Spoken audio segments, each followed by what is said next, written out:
Dr. Ken Landau. Thanks for watching. Let's talk about Mirena. Mirena is an intrauterine device. It contains a progestin, female hormone, known as levonorgestrel, that was approved by the Food and Drug Administration in the year 2000. It provides very efficient, long-acting contraception for up to 5 years without having to remember to take a pill every day or to change a patch every week or to get a shot every 3 months. Placed through the opening of the cervix into the uterine cavity, and because of its shape, like the letter T, prevents it from falling out. And of course, it's only a method of contraception, so you do have to be cautious about sexually transmitted infections. Won't prevent them. So if you have multiple partners, or your partner has multiple partners, then you're of course at risk. There are 5 IUDs in the United States, and that represents only a small fraction of the devices that are available throughout the entire world. We have one that contains copper, that's called Paragard, that's good for 10 years. And then we have the other 4 that contain the same hormone, levonorgestrel. They're Mirena, that's the most popular, and Liletta, and Kylena, and Skyla. Indications, obviously, for intrauterine contraception. And when we're talking about the devices that contain the levonorgestrel, they're very good to reduce heavy menstrual blood flow. So a woman who has heavy menstrual blood loss and decides on a long-acting method of contraception, well, this is probably a pretty good choice. Also good for women who have polycystic ovary or women who has the endometriosis. The Mirena device measures about 1.25 inches by 1.25 inches. It's T-shaped, has a polyethylene frame, has a reservoir of the levonorgestrel cored around the vertical arm. The device is compounded with some barium sulfate, so it'll show up on an X-ray if for any reason the string becomes detached or the device tends to migrate, may migrate. The string is a brown polyethylene monofilament thread. It's important that it's monofilament. In the old days, it used to be polyfilament, and then some bacteria could ascend through the string into the uterus and cause problems. That's been eliminated with the monofilament thread. There's no latex, and the device is more than 99% effective. There's no problem with using it incorrectly or forgetting to take it appropriately. It's good 24/7. Insertion takes less than 5 minutes. There's 2 minutes of maybe a little minor discomfort, some cramping, some pain in the evening that it's inserted. Maybe there's some backache or some chilly sensation. Basically, you can have sex as soon as you want after the device is implanted. So once the device is in place, if it happens to be inserted during the first 7 days of your cycle or immediately after first trimester therapeutic abortion, you can have sex without any other method of contraception. It works effectively. On the other hand, if it's inserted at some other time, then you need either 7 days of abstinence or a second method of contraception. Now, with the Paragard, you don't need any backup. So menstrual blood flow, I said it reduced the menstrual blood flow. So in those women who have heavy flow, so let's say about 10 tablespoons with each cycle, well, it would be reduced to about 2 tablespoons after 3 months and just about a teaspoon after 6 months. Now, if we contrasted that with the Depo-Provera, Depo-Provera only reduces the blood flow from, let's say, about the 10 tablespoons down to 9 tablespoons. So it's not really very successful. So we compare, well, if a woman has heavy menstrual loss, uses the Mirena, well, it's going to be more than 85% effective as opposed to the Paragard. As opposed to the Depo-Provera. That's only going to be about 20% effective. Now, contraindications. Not all women should have the IUD. So if you're pregnant or you suspect you're pregnant, it's not appropriate. It's not good for the postcoital contraception. The Paragard is, but the Mirena is not.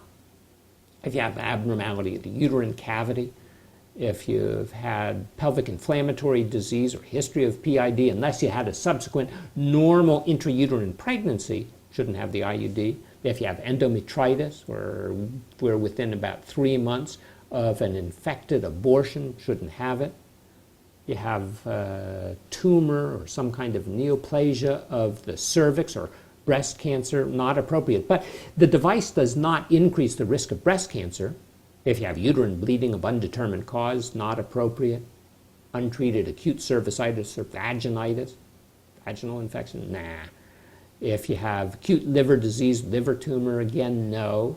If there's a suspicion of a pelvic infection, no. And if you have an IUD that hasn't been removed, obviously you don't put two in at the same time. If you have coagulation disorder, there's issue. Some women have exceptionally severe migraines, migraines that can mimic neurologic complications like a transient ischemic attack. Well, in those women, probably not a good idea. And so not good idea if you have exceptionally severe headaches, if you have marked elevation in your blood pressure, if you have severe arterial disease, if you've had a history of a stroke or a heart attack, not appropriate. But it could be put in at any time in those women who are eligible for the device. And as I mentioned, if it's put in during the first 7 days of the cycle or immediately after the first trimester abortion, no backup method is necessary. Otherwise, a week of abstinence or a second method. And if you want to switch from a birth control pill, that's fine. Do it just anytime. Just finish out the package of the birth control pills and the device is in place. If you want to switch from Depo-Provera, you could switch anytime. If it's been more than 3 months since you've had your injection, you need the 7 days of abstinence or the second method of contraception. Now, the company recommends you wait for about 6 weeks after a pregnancy until full involution of the uterus. They suggest that you don't have it if you're lactating. You wait till afterward. But those rules are not really firmly adhered to. Insertion, physical examination necessary, informed consent, of course. Physical examination to determine the size and the shape of the uterus. Speculum examination to look at the cervix, make sure it's otherwise healthy. It's a relatively sterile process. Everything is cleansed with a genital antiseptic. Then the uterus is probed with a special instrument to make sure it's long enough, to make sure there isn't any obstruction inside the uterus. Mild traction on the cervix. The device is in a special inserter that's passed through the vagina, through the cervical opening into the uterus. Push the little knob on the inserter. The device is deployed. Pull the inserter out. There's a string attached. The string passes through the cervix into the upper vagina. It's cut so that it's only about 1 inch in length. That way the woman can feel it and make sure the device is still in place if there's any question. Well, in some women there's a little bit of discomfort, sometimes a paracervical block, sometimes a little pain medicine is appropriate, but usually not necessary. Women's checked about 4 to 6 weeks after the device is inserted. And then again, probably once a year, after about 5 years, it's removed. When it's removed, another device can be inserted right at the same time. If a woman desires to keep on with the Mirena or a similar device. If a woman wants to switch to a different method of contraception, that's fine. You can do that too. But again, you need 7 days of abstinence or some second method of contraception, most appropriate. Complications, not really many as far as the insertion or removal. There's a little mild pain sometimes, momentary discomfort, maybe a little bit of bleeding. The Mirena device itself contains about 52 milligrams of the female hormone levonorgestrel. And it slowly lets some of it out into the womb, into the cavity, at a rate of about 20 micrograms a day. That's during the first year. Then it's down to about 18 micrograms, and then finally after about 5 years it's down to about 10 micrograms. Some of it gets into the bloodstream, but that's a very small amount. The half-life is about 17 hours, goes out mostly in the urine and the feces. The other IUDs that are available, and actually we call them intrauterine systems rather than IUDs. The intrauterine device, that's the Paragard. All the others are intrauterine systems. Well, the Laletta, that's basically a carbon copy of the Mirena. It contains the same 52 milligrams of the levonorgestrel, and it releases about 20 micrograms every day, does that slowly decreasing amount for a period of 5 or 6 years. It's made by a different company. Then we have the Kylena. Kylena is a device that the company suggests is useful for women who have not yet been pregnant. It contains a smaller amount of the levonorgestrel instead of the 52 milligrams that both the Laletta and the Mirena contain. The Kailina, it only has about 19.5 milligrams, but it still releases about 17.5 micrograms every single day into the uterus. By the end of 6 years, 5 years, it's down to about 8.5 micrograms a day. The Skyla, that has even less.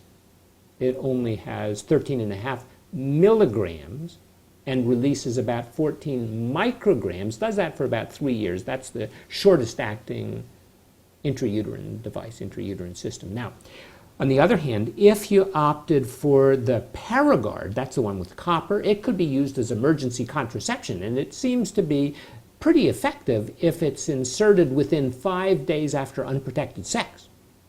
Typically, with the device, women have heavier and more painful periods than with the hormonal IUDs. At least initially, there might be somewhat less spotting, less irregular bleeding. And it's good for some women who want to have periods. It's licensed for about 10 years, but it probably is effective for anywhere between 12 years and 20 years. The way that the hormone IUDs work, the Mirena and its similar compounds, well, they thicken the cervical mucus, they prevent the passage of the sperm into the uterus, they inhibit the change in the sperm that's necessary to allow them to penetrate the egg and to fertilize the egg. That's something we call capacitation.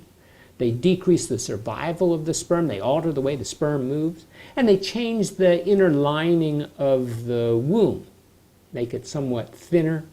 The glands become somewhat atrophic. The white blood cells infiltrate into the area. The mitoses and the glands decrease. Well, in some women, it can actually inhibit ovulation. So if we look 1 year out after a woman starts with her Mirena, about half of the women are going to have ovulatory cycles. But by 4 or 5 years, about 3/4 of the cycles are going to be ovulatory. Now, levonorgestrel was originally approved in 1960 in combination with estrogen, with the ethinylestradiol, as the oral contraceptive. It's on the World Health Organization list of essential medicines. It stimulates the progesterone receptor, stimulates a little bit the androgen receptor. So there's a little bit of a chance of a tiny bit of weight gain, and some women develop some acne. But remember, in the Mirena, in the similar devices, the activity of the progesterone is principally inside the uterus. It's not in the blood like with oral contraceptives. Now, for the most part, all of the progesterone-containing devices, they're pretty much the same.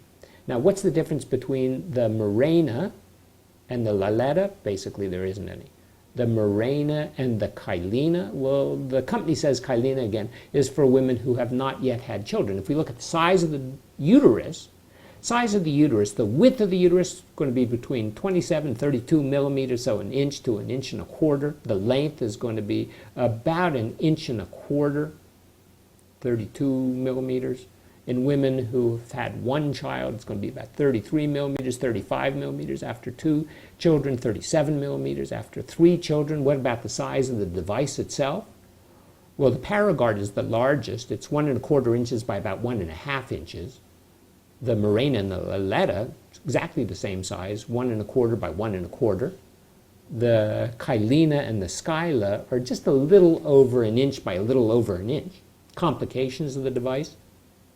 Well, relatively few. Within the first year, there is an increased risk of infection. So especially within the first month, about 3 to 4% going to have genital infections, about 2% going to have endometriosis, about 0.5% develop pelvic inflammatory disease. So attention to women who have the device. If you have lower abdominal pain or pelvic pain or odorous discharge, or there's some unexplained bleeding, maybe some fever, genital lesion or sore, go and see your doctor. complications. Well, you should remove the device if you become pregnant while you have the device in place. And when you have the device in place, you have an increased risk of ectopic pregnancies. Ectopic pregnancies are not good because they tend to be associated with pregnancy loss and septic abortions and infections and shock, and sometimes associated with death and loss of fertility in other women.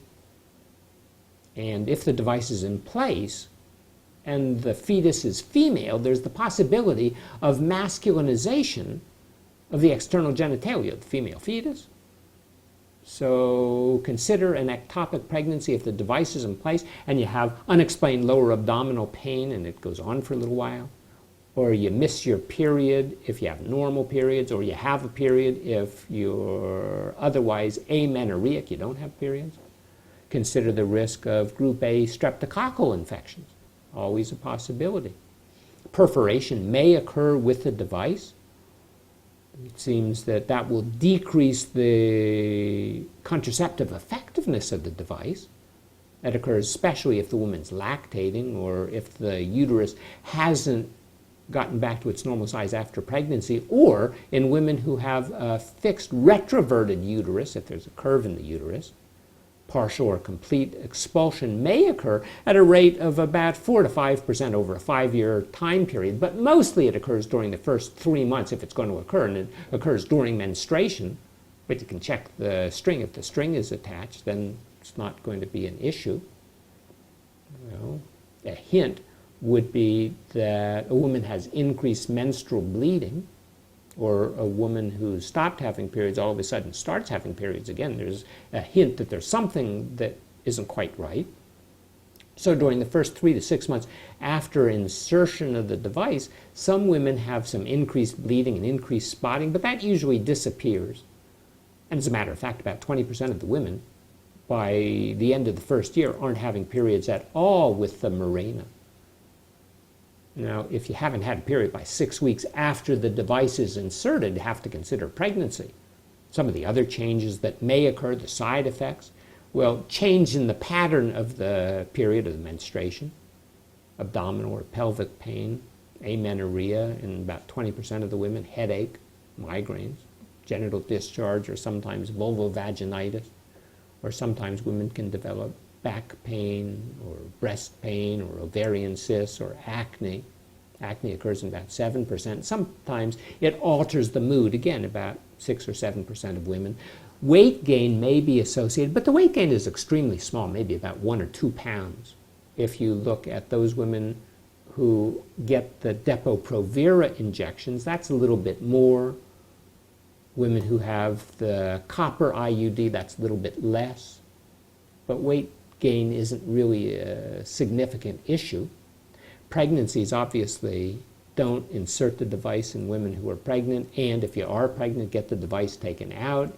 If you're lactating and have the device, there will be some that gets into the breast milk, but there's no adverse effect on the fetus that's been reported. The device can even be used in young women who have started their periods, but not prior to the time they start their periods. Not appropriate for people who have liver disease or kidney disease. We know that most women between the ages of 15 and 50 are going to opt for some method of contraception. So overall, if we look at all of the women in those age groups, it seems that about 19% opt for female sterilization, about 6% for male sterilization. The IUD is about 10%. Find that if we look at the IUDs and we look at the different age groups, we find that between about age 15 and 20, about 8% of the women who opt for contraception pick the IUD. Women between the ages of 20 and 29 peaks out at about 13%. Women between 30 and 40, it's about 12%. Women between 40 and 50, it's down to about 7%. The good news about the IUD is it works extraordinarily well. So the likelihood of becoming pregnant while an IUD is in place is about 0.2%. That's 0.2%. Actually, it's a little bit higher with the copper device, but still less than 1%. On the other hand, if you compare it, say, to the birth control pill, oral contraceptive, Well, if you did everything appropriately, the timing was correct, you didn't miss a pill, then the likelihood of it working would be about the same. On the other hand, when you forget or you're off a couple hours or you miss a pill, then the actual rate of pregnancy in women taking birth control pills is about 9%. If you're talking about the injections of the Depo-Provera, well, again, if you do everything the way you're supposed to, the likelihood of pregnancy is, again, about 0.2%. But the way it's practiced in the community, likelihood of pregnancy in women who get the Depo-Provera is about 6%. No method of contraception, likelihood of pregnancy is about 85%. Now, the IUDs came into being in about 1909. Then we had Dr. Ernst Grafenberg. He was the doctor for whom the G-spot has been named. Well, he developed a ring IUD with some silver filaments. But during World War II, the use of those devices in Europe and Germany was really severely constrained. So he and his colleagues came to the United States, and we had in the 1950s the Lippes loop. Then later we had the Dawkins shield. The Dawkins shield had a bad reputation, gave the whole area a bad reputation because of the infections. That's the polyfilament thread. Then we had 1960s, we had Lazar Margulies. He came out with the plastic device. And around the same time, the copper T-shaped IUD came out. Then we had the hormone-containing IUDs around the same era with Lukanen and his colleagues. That was the progestin, but that was only good for about a year. But over time, that morphed into the Mirena. Now, other countries have different options. You can have gold or silver. In the United Kingdom, they actually have 10 different copper-containing IUDs, and some areas of the world have no active component in the IUD. It's just the thing that's in the uterus that causes some irritation. Different shapes. The U-shaped device have some hollow beads, have some devices that even have some indomethacin. Now, according to the Obamacare insurance industry, they have to cover one of every type of contraception. So insurances are mandated to cover at least one IUD. You don't have to cover all of them. You just have to cover one. What would the cost be if you went out and purchased it? Well, for the Mirena or the Kylena, it would be about $1,000. For the Laletta or the Skyla, costs about $800, $830. So that basically is the story of Mirena. It's an intrauterine system. It's a very good method of contraception and has low complication rate. It's good for at least 5 years. It dramatically reduces the heavy menstrual blood loss and frees you from worry about pregnancy. You don't have to worry about taking pills or getting shots, going to the doctor's office. Now, yes, some of the older IUDs were indeed associated with increased risk of infection and infertility, but the new devices have basically eliminated those kind of problems. Anyway, thanks for watching. If you enjoyed the show, please tell a friend, consider subscribing so you'll be notified when we post new videos. I appreciate your interest. I'm Dr. Ken Landau.